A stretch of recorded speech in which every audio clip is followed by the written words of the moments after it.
भाद्रपद मास की तृतीया को हरितालिका तीज का व्रत किया जाता है। भगवान शिव ने वर्णन किया है कि अगर तीज व्रत हस्त नक्षत्र में पड़े तो बहुत शुभ माने जाते हैं। हरितालिका तीज पर माँ पार्वती और भगवान शिव की मिट्टी की मूर्ति बनाकर पूजा की जाती है। इस दिन प्रदोष काल में माता पार्वती और भगवान शिव का पूजन का विधान है। पूजा के बाद कथा पढ़ी जाती है और आरती की जाती है। तो कथा इस प्रकार से, भगवान शिव की भूमि कैलाश पर्वत पर विशाल वट के नीचे भगवान शिव और पार्वती अपने सभी गणों के साथ विराजमान है। बलवान वीरभद्र, भृंगी, सरंगी और नंदी अपने अपने पहरों पर भगवान शिव के दरबार में खड़े थे।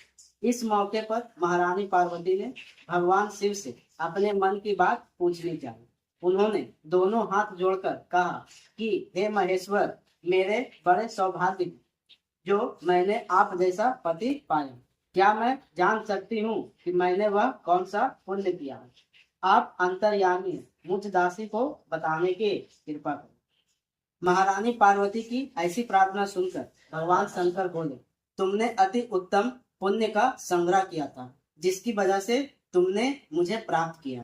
वह अति गुप्त व्रत है, लेकिन मैं तुम्हें बताता हूँ। वह व्रत भादो मास के शुक्ल पक्ष की तीज के नाम से प्रसिद्ध है। यह व्रत ऐसा है, तारों में चंद्रमा, नवग्रहों में सूर्य, वर्णों में ब्राह्मण, देवताओं में गंगा, पुराणों में महाभारत, वेदों में साम, इंद्रियों में मन होता है। इतना श्रेष्ठ है। उन्होंने बताया कि जो तीज हस्त नक्षत्र के दिन पड़े तो वह बहुत पुण्यदायक मानी जाती है। ऐसा सुनकर पार्वती जी की यह सुनने की इच्छा और भी बढ़ गई।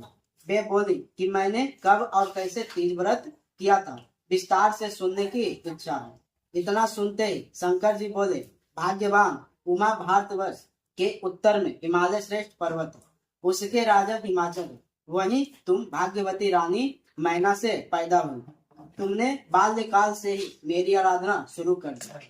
कुछ उम्र बढ़ने पर तुमने सहेली के साथ जाकर हिमालय की गुफाओं में मुझे पानी के लिए तब तुमने गर्मी में बाहर चट्टानों में आसन लगाकर, बारिश में बाहर पानी में दब, सर्दी में पानी में खड़े होकर मेरे ध्यान में लगी हो। तुमने इस दौरान बारिश, संगीत, पेड़ों के पत्ते खाने और तुम्हारा शरीर क्षीण हो गया। ऐसी हालत देखकर महाराज हिमाचल को बहुत चिंता हुई। वे तुम्हारे विवाह के लिए चिंता करने लगे। इसी मौके पर नारद देव आए। राजा ने उनका स्वागत किया और उनके आने का कारण पूछा।